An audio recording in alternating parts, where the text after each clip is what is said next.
മറ്റുള്ളവർക്ക് വേണ്ടി ജീവിക്കുന്നിടത്തോളം കാലം നാം എല്ലാവർക്കും പ്രിയപ്പെട്ടവരും നല്ലവരുമായിരിക്കും. എന്നാൽ നമുക്ക് വേണ്ടി നമ്മൾ എന്ന് ജീവിച്ചു തുടങ്ങുന്നുവോ അന്നു മുതൽ മോശപ്പെട്ടവരും കുറ്റക്കാരുമായി മാറുന്നു. സ്വന്തം ദുഃഖത്തിനിടയിലും അന്യന്റെ വേദന മനസ്സിലാക്കി പ്രവർത്തിക്കാൻ സാധിക്കുന്നവരാണ് ജീവിതത്തിലെ ഏറ്റവും വലിയ സമ്പന്നർ. വേദനിപ്പിക്കുന്നവന്റെ കണ്ണീർ ഒപ്പുന്നതിലും വലിയ പുണ്യം മറ്റൊന്നിലും കിട്ടില്ല. അനുഭവിക്കുന്ന വേദനയോ കടന്നു പോകുന്ന അവസ്ഥകളോ പറഞ്ഞാൽ വേറൊരാൾക്ക് മനസ്സിലാകില്ല എന്ന ചിന്തയിൽ നിന്നാണ് ഒരാളിൽ മൗനം പിറവികൊള്ളുന്നത്. ഒറ്റയ്ക്കാവുക എന്നാൽ കരുത്തരാവുക എന്നു കൂടിയാണ്. സ്വയം തിരിച്ചറിയാനുള്ള അവസരമാണ് ഓരോ ഒറ്റപ്പെടലും. അംഗീകരിക്കാൻ മനസ്സിലാത്തവരുടെ മുന്നിൽ അർഹതയെക്കുറിച്ച് വാദിക്കരുത്.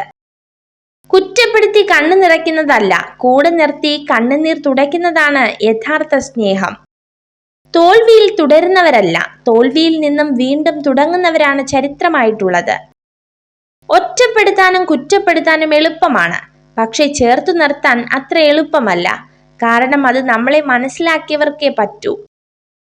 ബന്ധം നല്ലതായിരിക്കുമ്പോൾ അവർ നിങ്ങളോട് എല്ലാം പറയും. ബന്ധം മോശമായിരിക്കുമ്പോൾ അവർ നിങ്ങളെപ്പറ്റി എല്ലാവരോടും പറയും. മറ്റൊരാൾക്ക് വേണ്ടിയും നമ്മൾ മാറാതിരിക്കുക. നമ്മൾ എപ്പോഴും നമ്മളായിട്ട് മാത്രം ജീവിക്കുക. നഷ്ടപ്പെടുമെന്ന പേടി കൊണ്ട് മറ്റൊരാൾക്ക് വേണ്ടി മാറാൻ തുടങ്ങിയാൽ പലതും നഷ്ടപ്പെടാൻ തുടങ്ങും. പിരിയാനൊക്കെ വളരെ എളുപ്പമാണ്, എന്നാൽ അവസാനം ആരുമില്ലെന്ന് തിരിച്ചറിയുമ്പോൾ വീണ്ടും ഒന്നിക്കാനാണ് പാട്. ക്ഷമിക്കുന്നത് കീഴടങ്ങലോ തോൽവിയോ അല്ല, അത് പ്രശ്ന പരിഹാരമാണ്. ഒറ്റപ്പെട്ടു എന്ന തോന്നൽ ഉണ്ടാവാതിരിക്കാൻ ഏറ്റവും നല്ലത് അമിതമായി ആരിലും അടിമപ്പെടാതിരിക്കുക മാത്രമാണ്. ആരോടും പറയാത്ത കാര്യങ്ങൾ വരെ ചിലരോട് പറയുന്നത് നമുക്കവരെ ഇഷ്ടമുള്ളത് കൊണ്ട് മാത്രമല്ല, മറ്റാരേക്കാളും നമ്മളെ അവർ മനസ്സിലാക്കും എന്ന് കരുതിയിട്ട് കൂടിയാണ്. ഏതൊരു ബന്ധത്തിന്റെയും ആഴം കൂട്ടുന്നത് സംസാരിക്കുന്നതിലൂടെയാണ്. സംസാരം കുറയുമ്പോൾ ബന്ധങ്ങളും അകന്നു തുടങ്ങും.